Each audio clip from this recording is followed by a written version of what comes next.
People always talk about the importance of putting the past behind you. But without it, we wouldn't be who we are today. And we certainly couldn't steer our way to a better tomorrow. Come on, Torgal. Let's go home.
Vivian, I read your note, and I'd be happy to help you find the book you're looking for.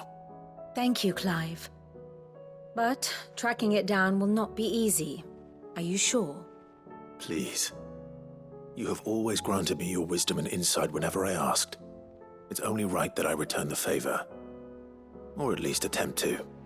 You are too kind. Alas, what I ask of you is rather more trying than delivering the odd lecture. I spoke with Harpocrates to see if he had any inkling as to where another copy might be found, but perhaps it is best that you hear the details from him. If you say so. Forgive me, Clive, for asking this of you. But this book, it set me on the path to becoming who I am today. Its importance cannot be overstated.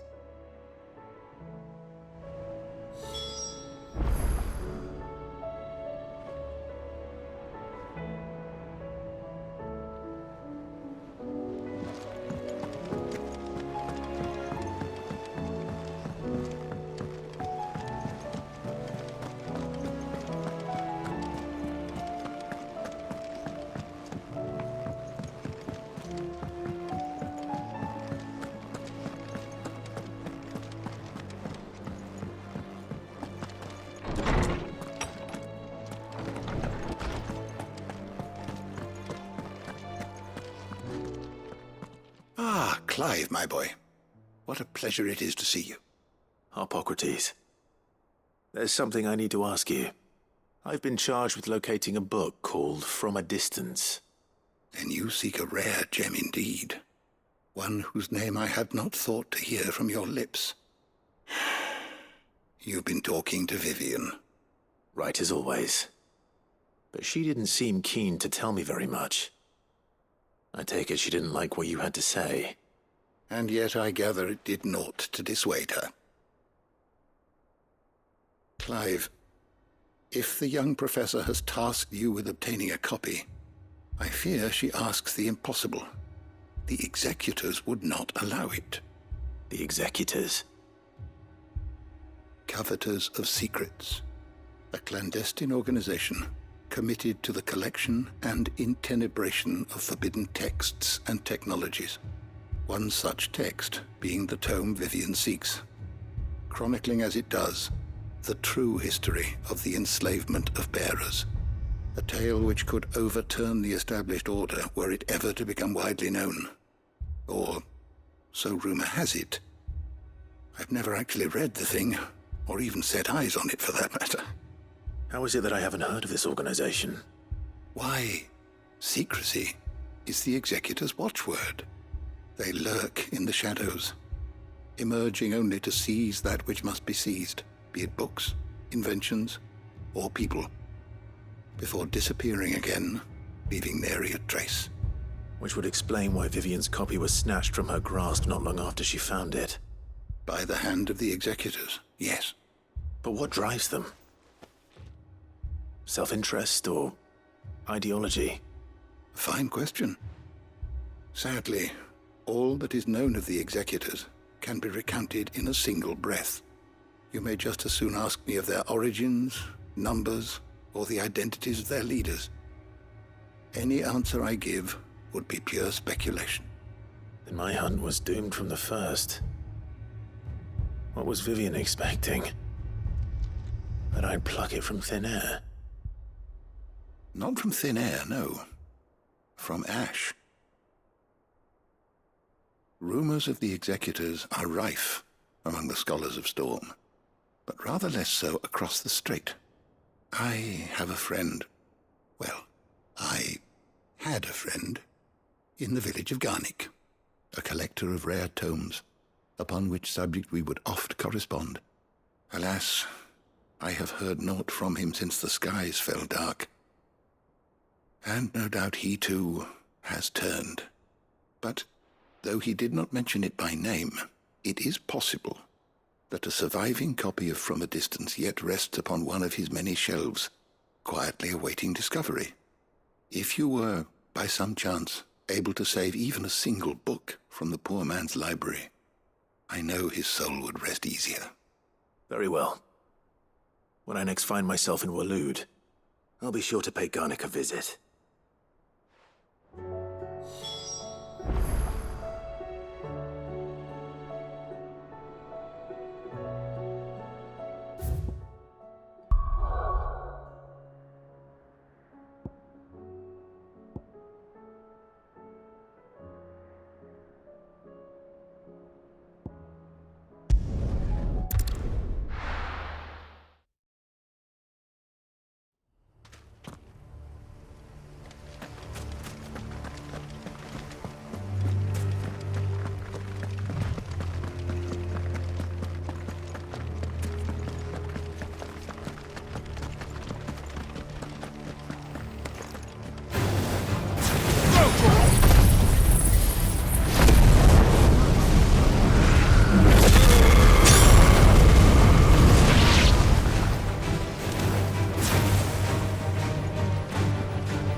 The entire village looks abandoned. Now, which house would a bookworm live in?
His interests were certainly varied.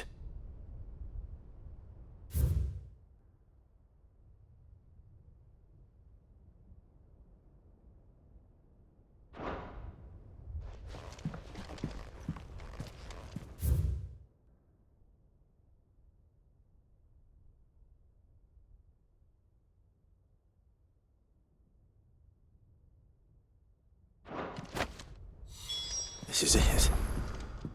But if what it says is true, I need to get this back to the hideaway.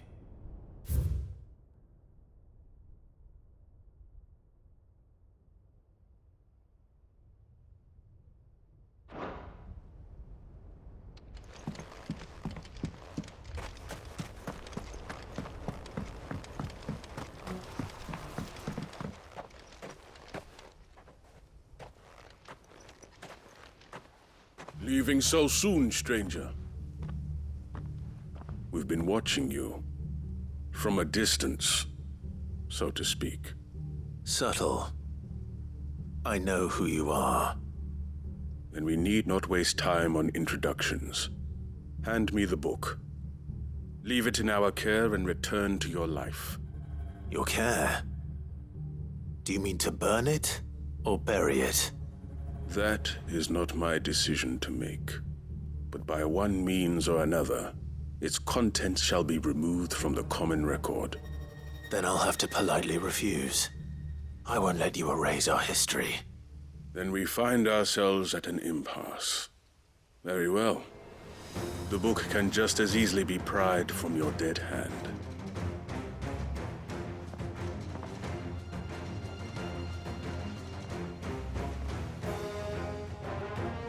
Let's see, shall we?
Impressive.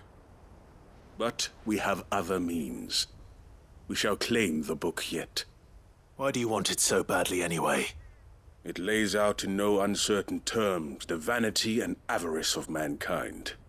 It tells the shameful history of the persecution and oppression of a gifted few by a giftless many. Would you say that this interpretation was correct? I don't know. You don't know. Your sword may be sharp, but your wits are dull. So let me answer for you. There is no correct interpretation of history. That a series of events took place may be proved beyond a doubt. But there can be no single, immutable explanation as to why they came to pass. It is a question of numbers and of belief. If enough people believe that a set of events occurred for a reason, that belief becomes the truth. So you're trying to control the truth? We are trying to protect people from themselves, from knowledge that would bring them naught but pain. That is all. You may keep the book, for now. The world is small. We shall meet again. Until then. Wait! Damn it. Let's get this back to Vivian. Perhaps she can explain what that was all about.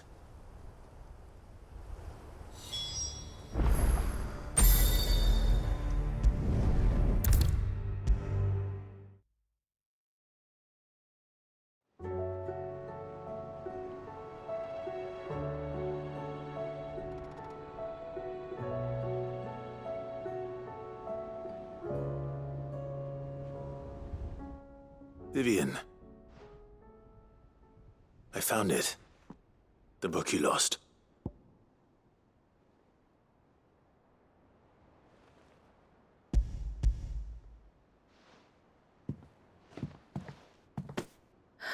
You found it. Thank you, Clive. Even though I asked this of you, I was not entirely sure it would be possible. I feared the executors had seized every copy. I met with one of these executors, and I convinced him to let me keep it. He told me something. That the truth is just a matter of collective belief. And that if enough people believe a lie, that lie becomes the truth. It does. But it also means that the truth is not immutable. That it can be changed. Provided that those who wish to change it can convince enough people that their perspective is the correct one. As the sad history of the bearers proves. You said that the book inspired you to become a scholar. It did. Or its author, rather. She was a heretic, you see. A firebrand and a dissenter. A gallows stood ready for her in every corner of the realm. And by shunning society, or perhaps being shunned by it, she stumbled upon a truth so potent that an entire realm trembled at the prospect of its utterance. I, too, have always felt somehow set apart from the world of men. A stranger to my own species. She taught me that my solitude was not a curse, but a gift. And that, though my journey to the truth might be a lonely one, what I found at my destination would be more than worth the cost. Do you still feel that way? That you're not one of us? Honestly, I'm not entirely sure anymore. Since coming to the hideaway, I find my thinking somewhat clouded. Perhaps the result of studying mankind from a rather closer perspective than I had intended. But the more I study, the more I find value in this perspective. In looking not from the outside, but from within. So if you'll permit me, I'd like to continue my work here. Remember, Clive, when enough people believe, belief begets truth. Give the men and women of this benighted world the gift of truth. Make them believe in you, as I do. I'll try, Vivian. I'll try.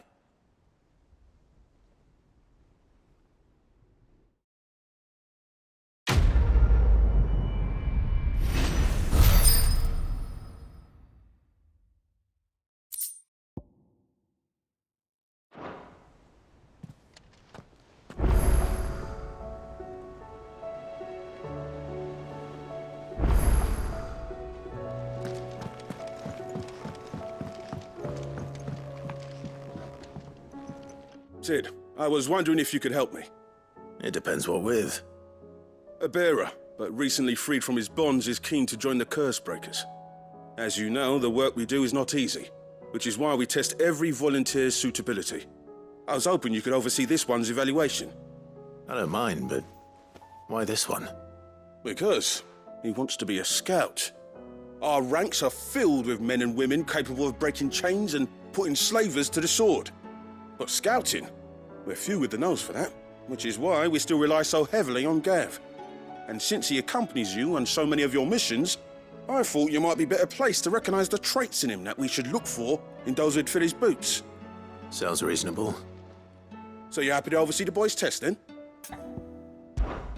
One can never have too many scouts. Truer words, Sid. I'll let the initiate know that you'll be attending his trial, and that he is to proceed directly to Northreach in readiness. No time like the present, eh? No time like the present. I'll await you there.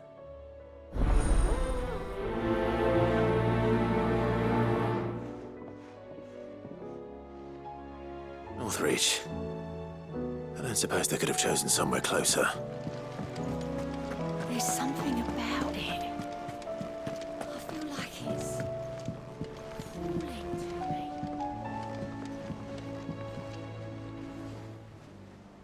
Ah, Clive.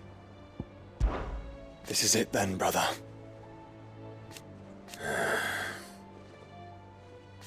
Indeed. You're wrong.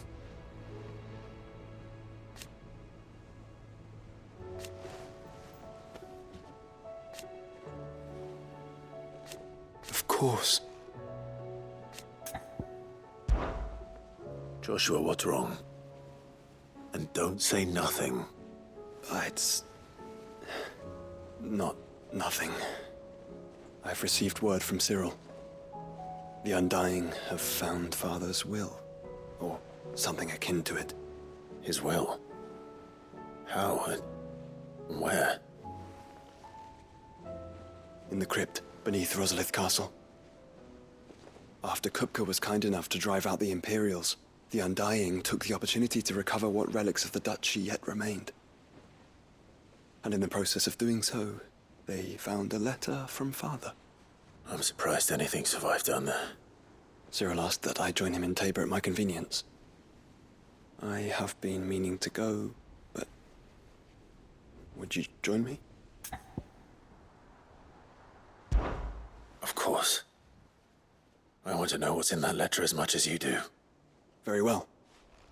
I am ready to leave when you are.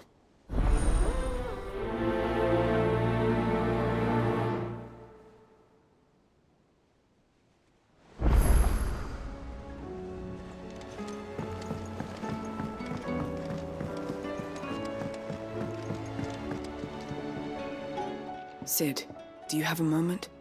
By all means. It's my old master. Seems there's no escaping her. She found some way to send me a letter. And something else. Records from a Waluda prison. Seems they were keeping a lot of bearers there. How did she come by such a thing? Finding bearers always was her strong point. And it seems the cells of Balmung Dark are full of them. Foreign captives, the masterless. Bearers no one would miss. And even better for her, bearers with no one to look after them. When ether started lapping at the walls, the jailers fled. Leaving the bearers to be liberated by whoever happened to come along next. Sid, I'd like to believe that I've earned your trust by now. And while I'm well aware that you've forbidden Cursebreakers from traveling to Waloed, I can't let those bearers die in their cells. I'd rather risk shipwreck on the Shadow Coast than leave them to starve. We'll be needing the Enterprise if we're going to navigate the Narrow. Does that mean... I'm making an exception, but we travel together. And we stay no longer than we have to. Ash is an inhospitable place at the best of times. We save as many as we can, and we leave. Thank you, Sid. There was a name in the prison register. A name from my past. Chadwick. Another of my former master's protégés. A gifted soldier, and the closest thing I had to family. The thought of him held captive in that place. He must be very important to you. He was. Is. Then we find him. The entrance to the prison lies in the shadow of Ravenwit walls, just beyond the portcullis. We should head there as quickly as we can. I only pray there are still bearers alive to save. As do I, Doris.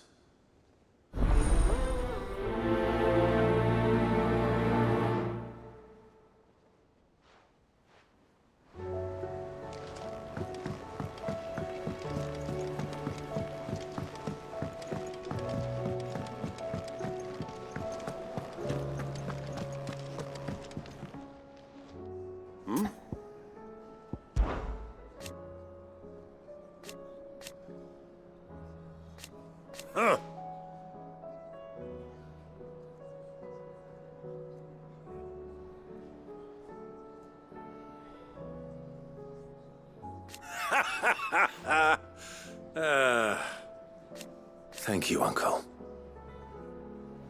As for down here...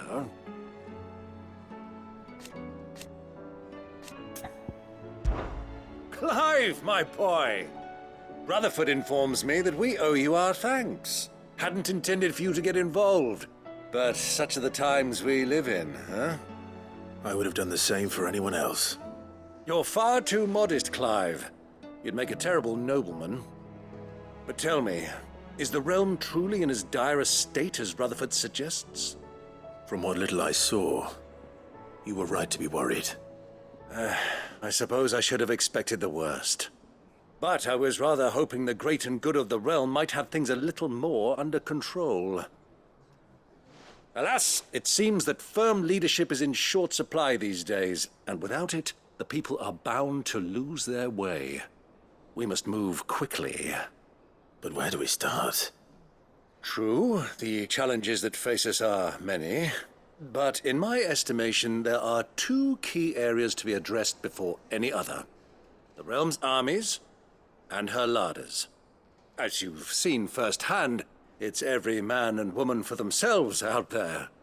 Certain cities have banded together to try and maintain some semblance of order, yes, but such cases are few and far between.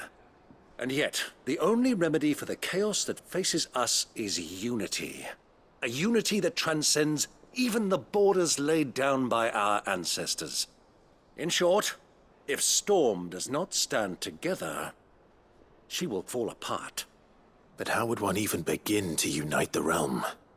The armies, my boy. As I told you already, we begin by restoring order among the ranks of those sworn to maintain it. Sadly, I doubt I could convince even the lowliest gaggle of privates to dig a latrine together. But I do know someone the High Commanders have been known to listen to on occasion. Field Marshal Eugen Havel. I thought he was retired. He was, until an Akashic army tore through Randalar and killed most of the rank and file. There is no man alive more capable. Literally. And as luck would have it, I've already spoken with him on the matter. Of course you have. And he's agreed to help. On one condition. That he first speaks with you personally. Havel has always been a man of frustratingly rigid principle, and he has certain qualms about clasping arms with, well, with an outlaw. I extolled your many virtues as best I could, of course, but the old goat was adamant that he be allowed to appraise you in person. You don't mind, do you, my boy?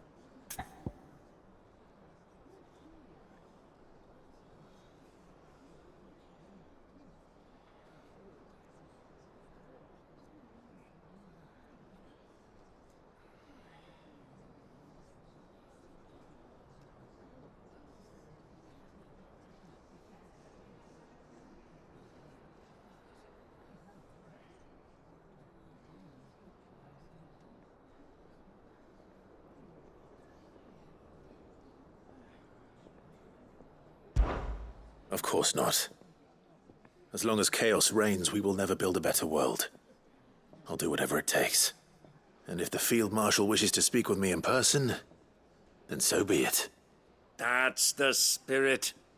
I'll leave for Randalar at once. Would you send a Stolas? Of course. Rutherford is already in the Dalmekian capital.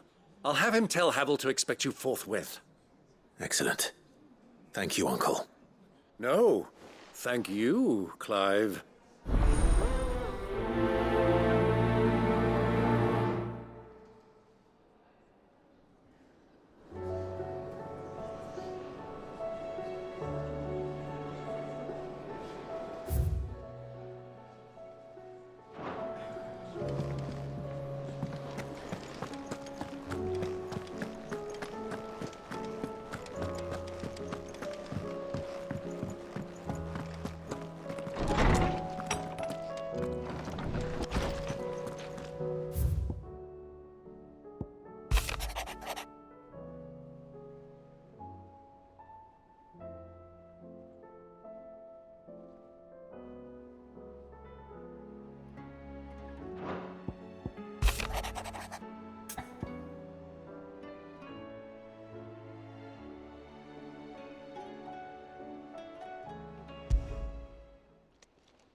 It's usually me making demands of Hippocrates.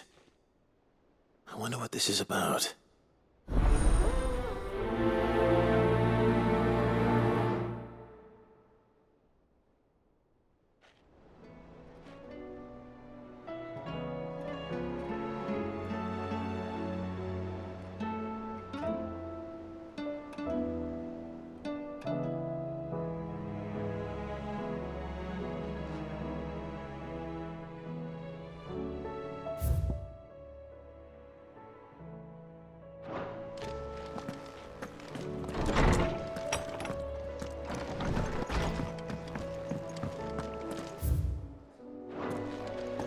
First the skies, then the crystal. What next? Could be... Say what you will. Lady Karen deceivers.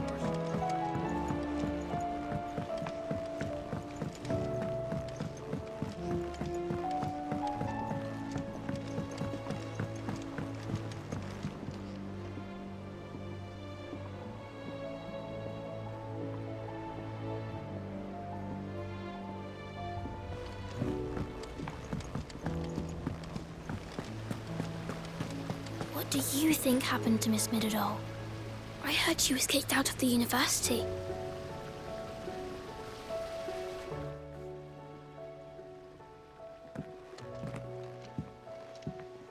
Sid! You have to help us! With what? You didn't take apart another of Mid's contraptions, did you? No? Well, yes. But that's not what we want to talk to you about. It's Miss Midadol. She's been acting strange. Very strange. She's barely ever around. And when she is, she acts like we aren't even there. Her head's in a crowd. In the clouds. That's what I said. In the clouds. Well, she does have a lot on her mind. When did you last see her? Not long ago. Right after she got back from saving you from Stoneir. Then it's probably just about the Enterprise. It did take quite a battering on the way there and back. You didn't break it, did you, Sid? You really should be more careful around Miss Midadol's inventions. Don't listen to her. Even if you did break the Enterprise, you could put it back together, couldn't you? But who's gonna put Miss Midadol back together? She seems really sad. Why don't I go and see if I can cheer her up? You do that? For us? She's in her dungeon. Don't scare him. It's not a real dungeon. Thanks for the warning.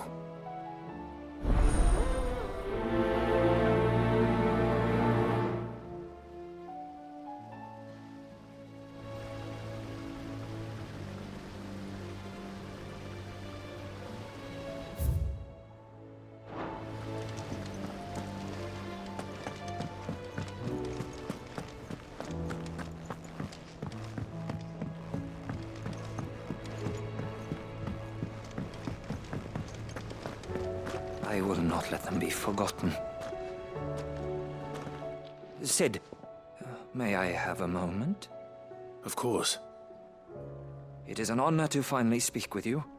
My name is Herman. I've been with the Cursebreakers for some time now, and I wish to be deployed to Ash. Any assignment will do. No. The lands across the Narrow are too dangerous. I will not send good men and women to risk their lives needlessly. Why would you want to go back? I need to retrieve something. Something important. I was raised in an orphanage. The Badbach Conservatory.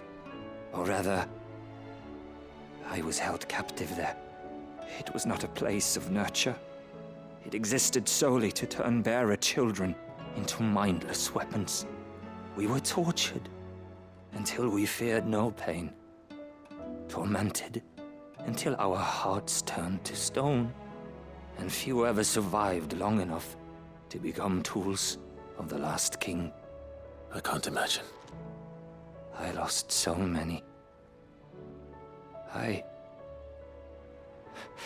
can't even remember all their names. But they must be remembered. They cannot fade away, faceless and forgotten. The Institute was run with military precision. every child measured, every name recorded, every death logged with meticulous care. Cid, allow me to travel to Ash and recover the registry so that my brothers and sisters might live on. You were a good friend, Herman. But the fact remains that Ash is simply too dangerous. Cid, please, even should it cost me my life.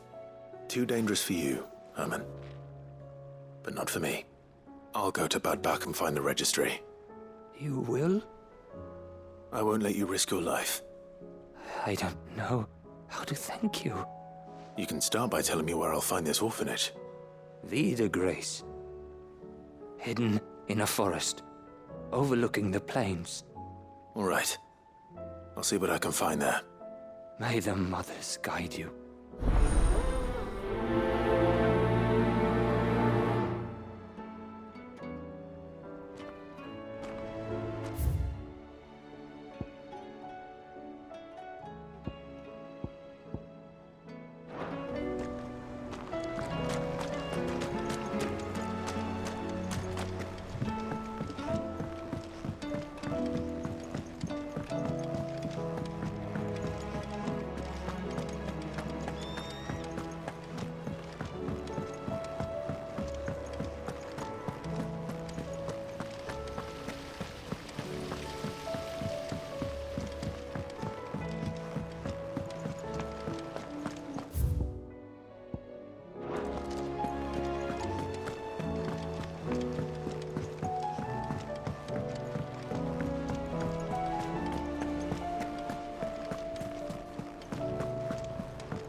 Lawsman Harpocrates.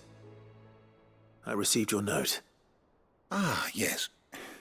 I expect you're wondering what this is all about. You spoke of making amends with Dion. But I can't imagine what for. Then I should begin by telling you that I was once his tutor. This was some years ago, of course, before I joined Cid in his hideaway. At that time, I was counted among the foremost scholars of Oriflamme, and was accordingly invited to the palace to supervise the young prince's education, all to ensure that the future emperor had a firm grounding in, well, everything an emperor should. History, religion, commerce, government. Alas, our time together was cut short when Dion left to join the dragoons, his studies no longer being deemed necessary. I had not expected to meet with him again, least of all here. Have you spoken with him? No, I have yet to find the right moment. His Highness always seems so preoccupied, especially when alone. I would not wish to disturb his ruminations with idle words of greeting, not when I know he dwells upon the evil Ultima had him commit in the Dominion. The guilt weighs heavily on him, I know. But as you say, that was Ultima's doing. Surely you can't blame yourself. When I first met him, it was not guilt, but his people's expectations that weighed heavily upon him. And I did nothing to ease that burden. He bore it alone, until the day he could not bear it any longer. It is one of my greatest regrets that I only ever offered him my wisdom, when what he truly needed was friendship. The blame for Dion's transgressions lies not only on his shoulders, but on mine. I see. I'm ready to help you in any way that I can. Then I beg that you bring me a wild wyvern tail. Apothecaries across the ages agree that even to glimpse such a flower is to be granted inner solace. Fabulists and fraudsters all, of course. But there is oft a seed of truth to be found where even the most outlandish opinions align. Well, it can't hurt to try. Where can I find this flower? And how will I know it? You have seen cultivated wyvern tails before, I trust. The lily-white blossoms from whose roots the poisonous ink for the brand is distilled. Well, those which grow in the wild differ only in their purple hue. The harsher the environment in which they are raised, the deeper the colour. There is a waterfall in Rick Mal's roost across the strait, where the flowers once grew in abundance. Whether they still survive there, I know not. But try as I might, I can find no likelier location. It's all right. I'll find you a wyvern tail one way or another. Thank you, Clive. And please, be safe.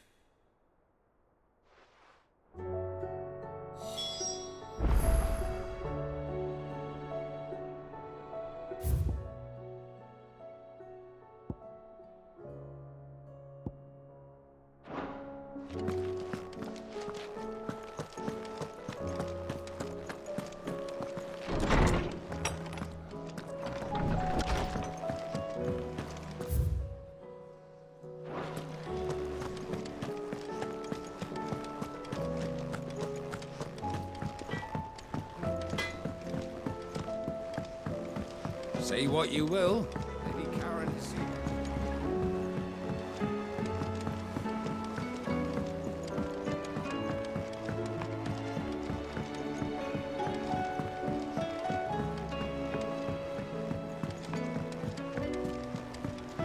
Miss Shirley says your books make quite an impression on the children.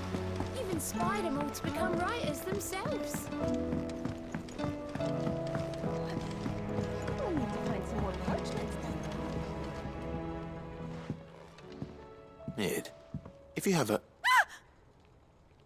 That's it! I knew it! The answer was right here under my arse all along! If this doesn't steer to the skies, nothing will. To the skies? You aren't trying to give the Enterprise wings, are you? What else would I be doing? The children seem to think you're avoiding them. They're worried about you. Is this really so important that you need to shut yourself away from everyone? The Enterprise is already the fastest ship in the realm, and that's with the sea beneath her. But what if she weren't bound to the waves? What if she weren't bound to anything at all? It's not fair. The gods get the skies all to themselves, so I'm gonna do something about it. The Fallen had their chance, but they relied too much on magic. And see where that got them? But not me. I've discovered how to do it without. Well, almost. First, I need to make a prototype. And is that a one-woman job? Are you volunteering? I'll have you know the Enterprise is my baby. But if a godfather's offering to lend a hand, I'd be happy to take it. First, I'll need oil, and not just some old drippings from Miss Molly's spits in the Tub and Crown. Refined stuff, like they make in Ordil. Then I'll need some bone, or shell. Light, strong, preferably no longer attached to the beast it belongs to. If it's beast bones you're after, I'm sure the curse breakers will know where you might find some. No, they'll know where you might find some. You're the one who offered to help, remember? I should speak with one of the curse breakers before I set off for Old Hill. See if I can't find this bone while I'm there as well.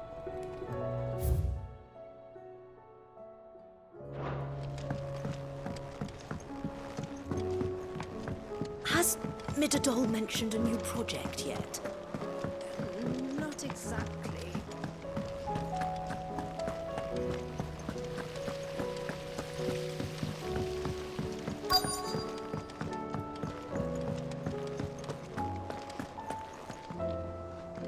All right, Sid. Come to buy us around, have you? Only if you earn it. Mid needs a piece of light but durable bone for her next project. You've encountered your share of beasts on your travels across the realm. Any ideas? Most bones are the same. Whack 'em hard enough and they'll break. If it's durability you're looking for, shell will serve you better. You know what an adamantus is? I do. And I know to give them a wide berth. Will any old adamantus do? Well, with shells, the older the harder. There's a rumour of an ancient adamantus down in Karava, near Old Bidza, or what's left of the village anyway. But don't expect to make quick work of the bastard. There's a reason it's lived as long as it has. I'll keep that in mind. Thank you.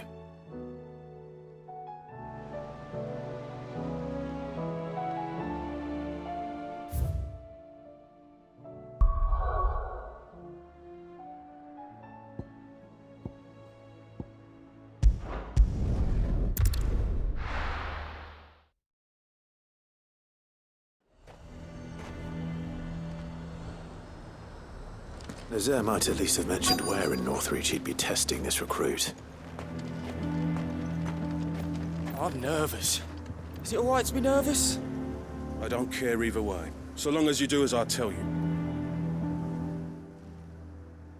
Well met, Sid. This is the Initiate. Ember, present yourself. At your service, Master. Please, just Sid.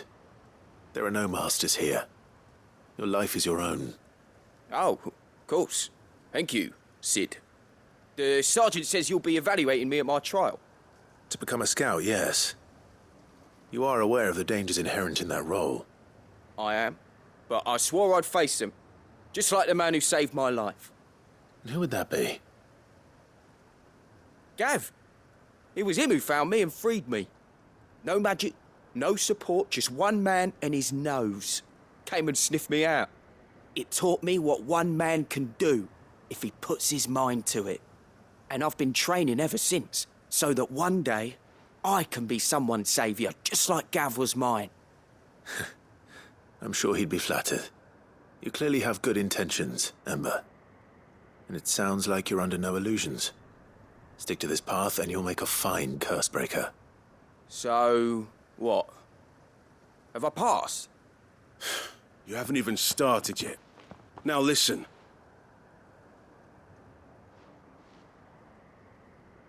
Not far from here is an Imperial lookout, Eastwatch. The guards there record all their sightings in a logbook. You are to find it and bring it here. And bring it here, right. Anything else? No. Sneaking into a heavily guarded Imperial outpost and stealing the logbook would be quite sufficient.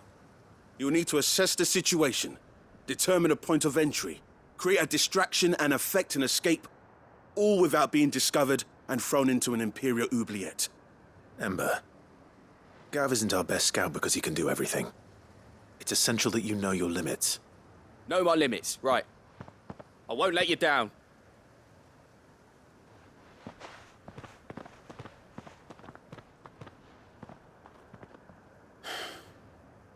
It shouldn't be as dangerous as I made out. But keep a weather eye on him all the same, would you? On my way. All right, Ember. Impress me.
These are clean kills.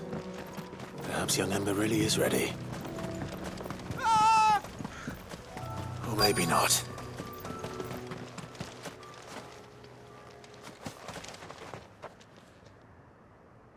Damn it. Ember, draw your sword! I can't! Then run! If you want him, you'll have to go through me. Get him!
Ember, are you...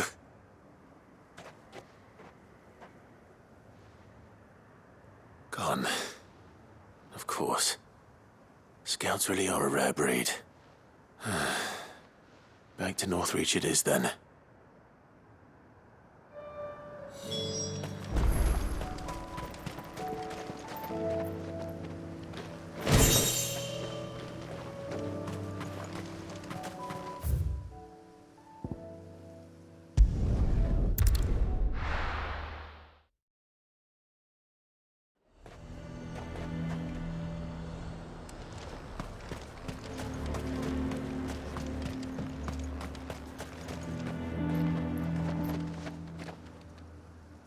I didn't expect you back so soon. Where is Ember? How did he fare? I thought I'd find him with you. He must have fled. I followed him to Eastwatch, where I found him being set upon by a wild Avis. He was just standing there. Didn't even draw his sword. I had to step in and take care of things. But by the time I had, he was nowhere to be seen. I assumed he'd set off in your direction, but apparently not. I'm sorry, Sid. I knew the boy had a nervous streak, but he seemed like... The right man for the job? I believe this is the logbook you tasked me with retrieving. Eh? How did you... Don't you tell me you breached the tower while Sid was busy saving your skin. What? Wasn't that what you asked me to do? To bring the thing back without getting caught? He has you there, Nazaire. And he did it all on his own. But Sid, he did what he thought was best. And now I have to decide whether I agree. Of course. We'll await your evaluation back at the hideaway. Don't you leave my sight. Yes, Sergeant.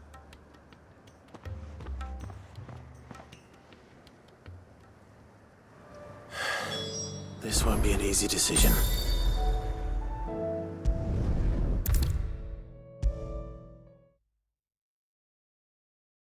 You should have seen him. The thing didn't stand a chance. Yeah, neither did you, I hear. Welcome back, Sid. Welcome back, Sid. Yes. Welcome back. Trip wasn't too much of a pain in the arse, I hope. Truth be told, it was me who suggested roping you in to help with the trial. But from what I hear, things didn't go quite as planned. No, they most certainly did not. Ember lost his nerve in the face of a beast of prey, but he didn't lose heart. He pressed on, and he achieved his aim. And is that not what we ask of our scouts? Indeed it is. Thank you for your honest appraisal, Sid.